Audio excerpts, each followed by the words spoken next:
Now being 2018, I've decided to review my top 5 for the best films of 2017. Now I think I should tell you it's actually a top 6, but quite frankly it's my list. I can do whatever I want. Hee hee. I'm recording this during the NFC Championship game, and I'm pretty sure I'm going to have to congratulate the Minnesota Vikings for winning the NFC Championship. So congratulations. I'm sure it's going to be very fun to host the Super Bowl. Tie for number 5, Blade Runner 2049. Blade Runner 2049 is one of the most visually appealing films you will probably ever watch.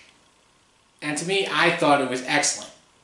Now, I can see a lot of people thinking this is a very pretentious film. Obviously, if you think that, you haven't seen the first Blade Runner. Or at least the one that Ridley Scott wanted to make. Not the noir film that the studio wanted. This film takes place 30 years after the original. It has done very well. Ryan Gosling, I think, pulled off an excellent performance in this one. Harrison Ford's cameo actually comes very well. I couldn't even find a really bad role ever here. I know a lot of people are going to say, well, Jared Leto pulled off a better Joker in this film than he actually did in Suicide Squad. He's very good in this one. He plays a very creepy villain. Tie for number 5, Logan. This is the final performance of Hugh Jackman playing the famous Canadian superhero. And the interesting part about it, it just happens to be his best. This is as gritty a superhero film you will ever watch. This film is basically about Logan. Apparently what made him super, the metal in his skeleton, is starting to actually cause physical pain to him. In fact, it's actually breaking down his entire system. Also, Patrick Stewart is in this, and boy does he give off a great performance in this one. He is very mentally challenged in this.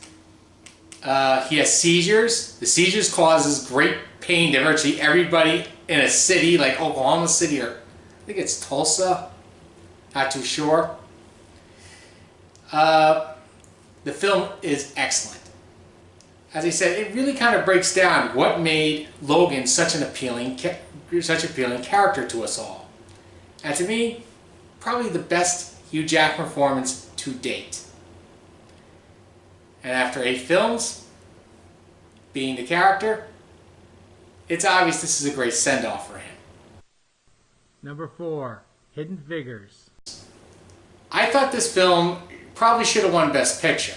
I knew it wasn't going to win. Now, a lot of people say this is kind of a pandering film. Well, if it is, this is kind of how you have to make a pandering film. It is excellently performed. Some of the best acting I've seen from the last year. Trying to pronounce his name. Henson plays an excellent main role.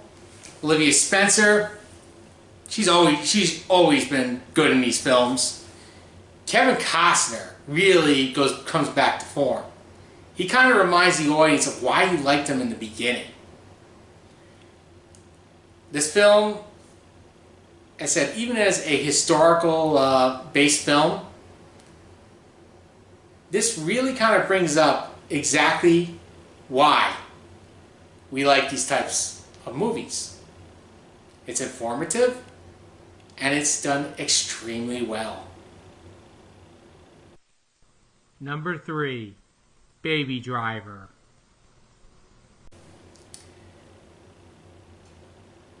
With the Me Too movement going on in Hollywood, and everything that's gone on with Kevin Spacey, this film I was kind of a bit on the hesitant side of putting on the list, but I cannot ignore it. This is one of the best times I had in a movie theater all year. This is one of the best movies I watched all year.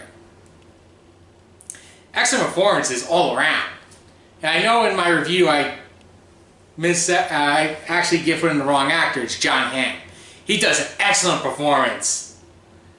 Jamie Foxx puts in an excellent performance. Kevin Spacey puts in an excellent performance. The direction, the car chases. It is one of my favorite films from the last year. Number 2, Dunkirk. Dunkirk. I can honestly say Christopher Nolan has returned to form in this film. This is a film that is excellently acted, excellently directed. Now I know people are actually saying that that it's just basically a sequel to another film that recently came out about the Churchill side of the Dunkirk situation. I thought this film was actually a little bit better. Because, I mean, it really shows the urgency that the people in the Dunkirk side of the channel was going through.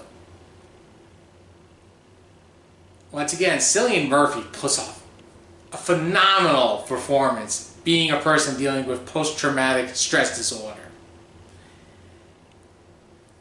Even to the point where even questioning if he's even, if he just came out of a car crash or had like a shot. He's that good. Tom Hardy, great performance. I really couldn't find a bad performance in this film. The dogfights, phenomenal. Some of the best in-cockpit action you will ever see. And just the fact that they're showing just how gritty some of these pilots were. Like, Tom Hardy, his gas gauge gets knocked out, but these people are doing math. They're literally trying to figure out how much gas they have left. Number 1. Of course I own a DVD of it. I saw this at AMC in West Palm Beach, not once, twice. Both times in Japanese. I didn't actually see the English version until I bought this DVD. This seems, on the surface, like a melancholy teen drama. Oh boy, does it go off the deep end. It is probably one of the best science fiction films I'd seen in a long time. I mean, it's a science fiction film. There's a body swap. Something you probably haven't seen since an 80s movie. This film, I mean, just the funny part is there's a twist in it, but the director really puts off a bunch of great clues. In fact, it wasn't really until the second showing that I actually started, picking up on some of the subtle clues. Like, first off, there's no straight timeline in this film. And this starts off seeming like it's like a romance of some sort, or just like two people coming together. The reality is, there's Star Trek logic, there's Back to the Future logic involved. And to me, it is the best film. I've seen it about 5 times already. I could probably see it another 100 times. It's that good. Now I know this came out technically in 2015, but 2016 actually. Sorry, I misquoted myself. This film is beyond a reasonable doubt the best film and probably the most enjoyable film I've seen. I could see this over and over again and just be a happy camper. So that ends 2017. Now I've done a couple of Facebook reviews so far, and I will be doing some more reviews. Come on, we have the Black Panther coming up. As you know, I've been doing a lot of reviews basically using my cheapo camera on the screen. I hope this year I can start doing some more things with my editing software.